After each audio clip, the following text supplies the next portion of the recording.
how to look chic, classy and elegant this summer, whatever your budget. Hello ladies, I hope you've all had a wonderful week. Today I'm going to be sharing how to look classy, elegant and chic this summer 2023, whatever your budget might be. My top tips for achieving that effortlessly chic look and where I tend to invest or save for my own wardrobe. So let's dive straight in with the investment pieces. Now investing of course means something different to all of us and there is no right or wrong. I would just have a think about what your own clothes budget is for summer and simply save a larger portion for those pieces that are going to have the biggest impact on your everyday style. Outfit 1. Summer dresses. So straight in at the top for me would be a couple of beautiful summer dresses. I know that I tend to live with them throughout the whole of spring summer, and not only that, but I am definitely an outfit repeater when it comes to elegant dresses. I have virtually all of them back in my wardrobe every time spring summer comes around again, so I know it's very much a safe investment for me. When investing, I tend to choose ones that aren't so on trend that they'll date too quickly, instead focusing on getting my favorite fit that really flatters my shape. It's just about finding those really timeless pieces that make you stand a little bit taller. And don't forget to be really mindful before you buy if that dress could be, say, layered on cooler days as well. Would it work with a shirt over the top and maybe tied at the waist? Or would it work with a blazer? And then you think about it, that's 3 different looks already, which is often a sign of a very good buy. So I'd really advise having a good think about what you reach for in summer. Not, I might add, what you think you'll reach for, but what you actually end up wearing. Test yourself and say over the next 30 days, take a photo of every outfit that you actually end up wearing. That way, when you look back through those 30 outfits on your phone, it should become really clear which items you seem to wear on repeat. And then of course, in turn, which items you should save a larger portion of your budget for.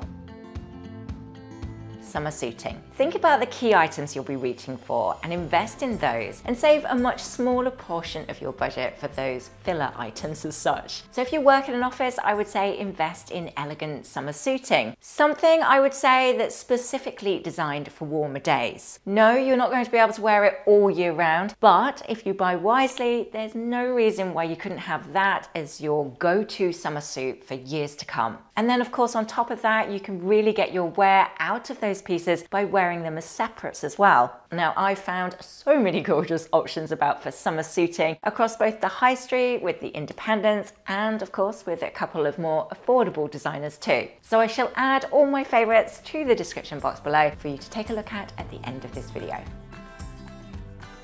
The perfect accessories. And for those who prefer to live in casual styles, I would think about investing in, say, a lovely pair of flat sandals or maybe a high quality belt that just finishes off any summer outfit perfectly. Save your pennies on the casual tees and maybe the loose fit shorts, which can generally be picked up fairly affordably. Finishing that simple outfit with a beautiful pair of sandals will look intentional, and then you'll find it will polish off those looks perfectly. I really like brands like Flattered for high quality shoes. They're an independent, which I'm always keen to support. They manage to keep their prices along that high end of the high street and the quality is really, really lovely. For belts, I do love Cezanne an awful lot, as you've probably gathered. They just have those standout pieces and again, of course, quality is beautiful. And as you have probably seen throughout all of my videos, I am a big fan when it comes to handbags of both Polène Paris and De Melier London. I have tried and tested them all over the years and I would highly recommend. I shall add a little bit of an accessories wish list to the description box below of all the lovely ones that I found at some of my favourite stores.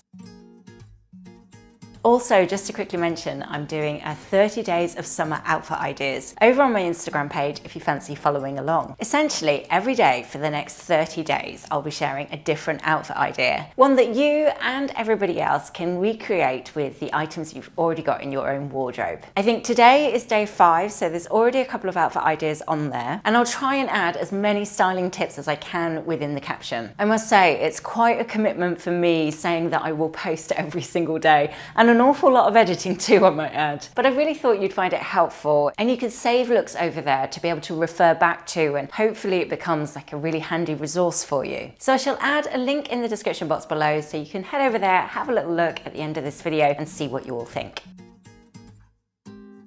the standout blouse. And my fourth investment piece to look very classy and elegant this summer would probably have to be quite a standout blouse. Something that really looks head and shoulders above the rest. And then in turn, of course, that piece will stay in your wardrobe for years, if not forever. That's the plan. Now, I actually bought this one a couple of years ago and it is still one of my absolute favourites. And when I say investment piece, this one came in at just under £100, so we're not talking silly money. It's just that it was a larger portion of my budget than I'd spent elsewhere. But again, like I often say, the proof is in the pudding. I think I will always have this one in my wardrobe and I will happily wear it year after year. When looking for that standout blouse, I would pay close attention to those little details. What makes it feel special? Is it the fabric composition, the shape, little elements of embroidery, or perhaps a perfectly placed button? Do the sleeves make your shoulders really stand out for the right reasons? Obviously, there are so many different variables depending on which blouse you fall for, but really trying to dissect that investment piece of the why will really help you realize if it's worth the spend or not. The save pieces. Lighter tone fabrics. Now, I think everyone got the memo that lighter toned pieces can instantly make you look a little more classy and elegant. But personal choice too, really. I just love these shades in spring summer. There's a lightness to it that really appeals to me once the sun starts shining, as opposed to, say, black dresses, which can sometimes make me look a little bit washed out, at least until I've got a bit of a tan. And this is absolutely somewhere that you could save as well. The cheaper end of the high street has gone big on muted tones, so virtually every store has at least a little collection within this theme. You could go head to toe tonal shades for a really polished look, or depending on where you want to draw the eye, you could strategically place your lighter item on either the top or the bottom. Again, I am a fan of that head to toe white on white look. Totally impractical, I know, but I just love those outfits. I just find them incredibly timeless and they give me that feeling that summer has finally arrived. Hot weather fabric compositions. And while searching for those lighter toned outfit ideas, always check the fabric composition. Now, I didn't want to focus on this too much in this particular video, as I feel like I am always harping on about this, but it will absolutely make a difference to your overall look. A good rule of thumb would be if the website doesn't mention the fabric content, it's probably been made from something you wouldn't like. So stick with those that are quite transparent and leave you to make your own informed decisions based on your own budget.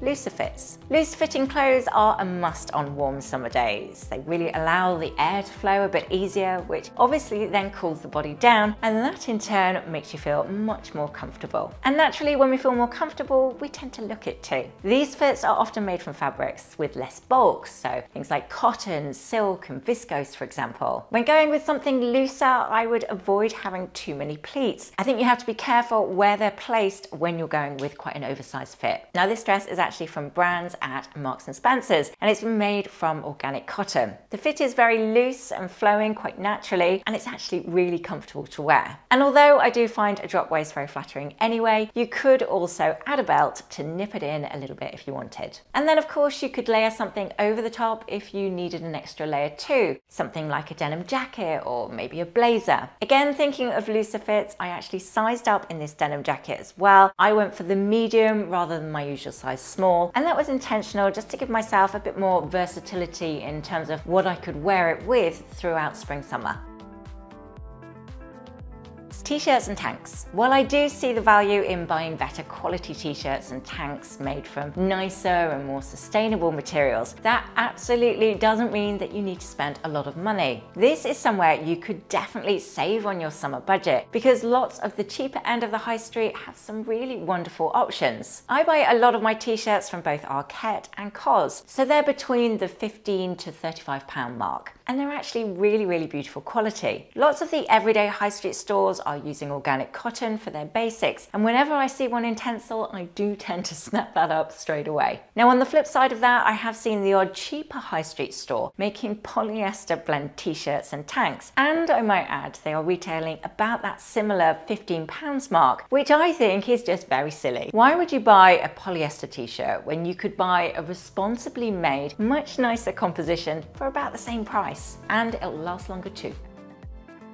Underwear. How to look classy and elegant all the time, not just in summer, is trying to think of your outfits from the inside out, starting with high quality underwear. But again, that quality doesn't have to, and I don't think shouldn't mean blowing the budget. This is again somewhere I would save, and I'd really advise you do too. So I would really recommend underwear from both M&S and H&M. The former, I would say I buy an awful lot of underwear, specifically, I suppose, my work underwear. I often like neutral underwear for when I'm working. I'm wearing a lot of white dresses, for example, so I don't want it to show through the fabrics. And I do find M&S particularly good for those kind of sets. H&M, on the other hand, I find really good, quite randomly, for strapless bras. I've bought a couple from them now, and actually, despite trying on quite a lot of options, some of which were much higher price points, I would actually say that the H&M one was the best. So it's definitely possible to save your pennies when it comes to underwear. It's all about fit and comfort when it comes to that. Middle price point. And my approach is pretty much the same when it comes to linen or cotton trousers. Now, as not all linens are created equal, I would source for the best linen trousers you can find that fit within your own budget. So I look for really good linen quality, and I find the pleat placement is really important too. I find if the pleats start too high on the trousers, it can make me look bigger than I actually am, almost like it gives you a bit of a pot when you might not have one. But in contrast, when the pleat starts a little bit lower, I find the line of the trousers falls so much nicer, in my humble opinion. Now, these linen trousers are actually from last summer's collection, and I have noted, however, that they are back in stock, which is not really very surprising at all because they were so very popular. I think they kept selling out every time they were restocked last year. They do also have these in both black and white from sizes 34 to 44, so I shall link them below in the description box. Add elements of straw and raffia. The raffia bag just adds that lovely summer vibe to any outfit idea. Very lightweight to be able to carry, and it fits everything bar the kitchen sink. I actually did find a light bulb in... Why are you laughing? Because you actually found a light bulb when you last used the camera. I did. It was there for ages as well. I had a light bulb in my straw bag. Because everybody needs a light bulb in their bag, just in case.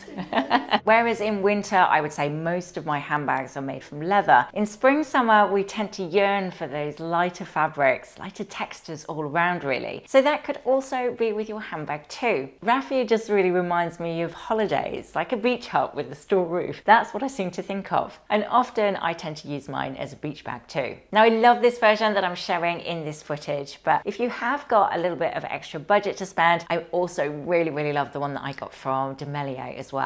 I do think when it comes to bags like this, you get what you pay for. You don't need to go super high-end designer, but roughly at that middle price point, I think that gives you a little bit more originality, something a little bit different. Spending a touch more on raffia bags, I find easily pays for itself for the amount I use them. Now, thinking of straw and raffia, I would also stay at that middle price point for a lovely summer hat. I bought this one last summer from Reiss. I think it cost me about £80 or so, which I know is quite expensive for a hat, and you can of course get cheaper across some of the other stores on the high street. But I really wanted this shape, and I loved that black textured trim. Now, I have seen, however, some super affordable options at the likes of H&M and New Look, but I think they were faux straw rather than real. Now, you might only have the budget to spend on, say, a faux straw hat, which is absolutely fine. But if you have got a little more budget to spend, with handbags, I think it does pay for itself in the end, because if you're anything like me, you tend to wear them on repeat with all your different outfit ideas. I really hope you've enjoyed today's video of how to look classy and elegant this summer 2023. And I hope more than anything, it's given you lots of outfit ideas and style tips of how you can very easily elevate your style this season. Don't forget to let me know your favorite outfit ideas in the comment section below. I will be there as this video goes live, chit-chatting with you all in the comments, so do let me know all your thoughts. And thank you so much for all your support for my channel and what I do on here. I'm always very grateful. Have a wonderful week, everyone. I will see you on Sunday.